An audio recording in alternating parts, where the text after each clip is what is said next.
Good morning to all of you. आज का हमारा टॉपिक है diversity in plants due to habitat. Habitat का मतलब होता है आवास, कि किस आवास में प्लांट रह रहे हैं।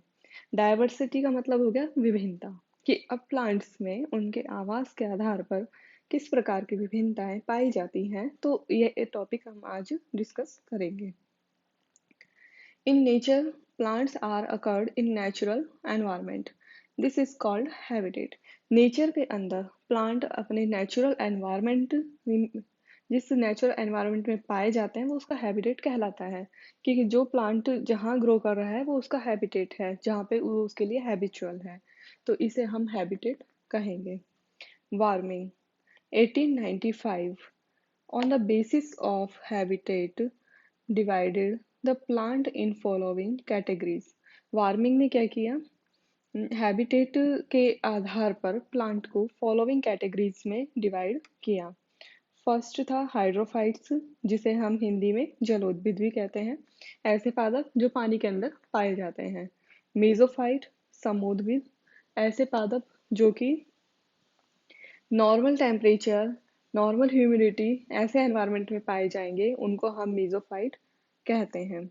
जीरोफाइट मरुद्भिद, जो कि डेजर्ट या ऐसी सॉइल में पाए जाएं जहाँ पर पानी की बहुत ज़्यादा डेफिशिएंसी होती है, उनको जीरोफाइट्स कहते हैं। तो इस तरह से वार्मिंग ने हैबिटेट के आधार पर प्लांट को 3 कैटेगरी में डिवाइड किया: hydrophytes, मेसोफाइट्स and xerophytes.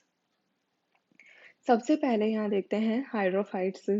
Hydrophytes plant, ये जलोद्भिद पादप, जैसे यहाँ पर इमेज दी हुई है ये हाइड्रोला प्लांट की, निम्फिया, आइकॉर्निया, जिसे हम जलकुंभी भी कहते हैं।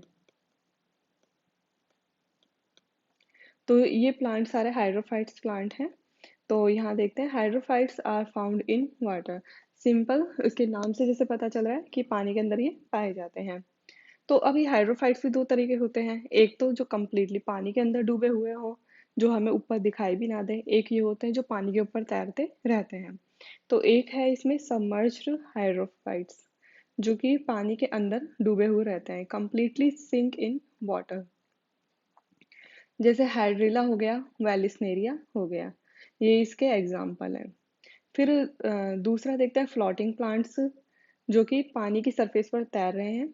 तो दे swim on water surface. Example है इसके आइकॉर्निया या जलकुंभी, एजोला, वोल्फिया, ट्रापा। तो ये एजोला प्लांट की इमेज है। ये वुल्फिया प्लांट जो बहुत ही छोटा प्लांट होता है, एंजियोस्पर्म प्लांट है। ट्रापा, जिसे हम सिंगाड़ा भी कहते हैं। अब तीसरा टाइप देखते हैं हाइड्रोफाइट्स में, एम्फीबियंस। एम्फीबियंस में क्या होगा, जो प्लांट का कुछ पार्ट तो पानी के अंदर होता है और बाकी सारा वो एरियल रीजन में पाया जाता है। Some part of plant in water and remaining part is found in air. तो इसका एग्जांपल है मार्सिलिया। मार्सिलिया का प्लांट ऐसे दिखाई देता है। इसी तरह से टाइफा, की जो इनकी रूट्स होती है वो तो पानी के अंदर है और बाकी पूरा प्लांट उसके अंदर है। तो इस तरह से हाइड्रोफाइट 3 टाइप के हो गए: submerged, floating and amphibious hydrophytes. फिर नेक्स्ट देखते हैं मीजोफाइट। मीजोफाइट ऐसे प्लांट हो गए जो नॉर्मल टेम्परेचर, ह्यूमिडिटी और नॉर्मल सॉइल में पाए जाएंगे। These plants are found in normal soil temperature and humidity. इसके एग्जाम्पल हैं गुड़हल, हिबिस्कस प्लांट, मेलिया, आंवला, जो हम हमारी सराउंडिंग्स में देख रहे हैं, वो सारे मीजोफाइट्स के ही एग्जाम्पल होते हैं। नेक्स्ट है जीरोफिटिक प्लांट। जीरोफिटिक या मरुद्भिद पादप, इसे हिंदी में मरुद्भिद कहते हैं। मरुद्भिद पादप जो कि ड्राई और जीरोफिटिक कंडीशन में पाए जाते हैं, वाटर डेफिशिएंट रीजन होता है। एडेप्टेशन फॉर दीज कंडीशन, तो इन प्लांट्स में क्या होता है कि इन कंडीशन, ये जो कंडीशन दी हुई है, ड्राई कंडीशन, जीरोफिटिक कंडीशन और पानी की कमी वाले रीजन, ऐसी कंडीशन में उगने के लिए एडेप्टेशन पाए जाते हैं। इसके एग्जाम्पल है ओपनशिया, कैपेरिस। कैपेरिस को कैर भी कहते हैं और ये नागफनी है।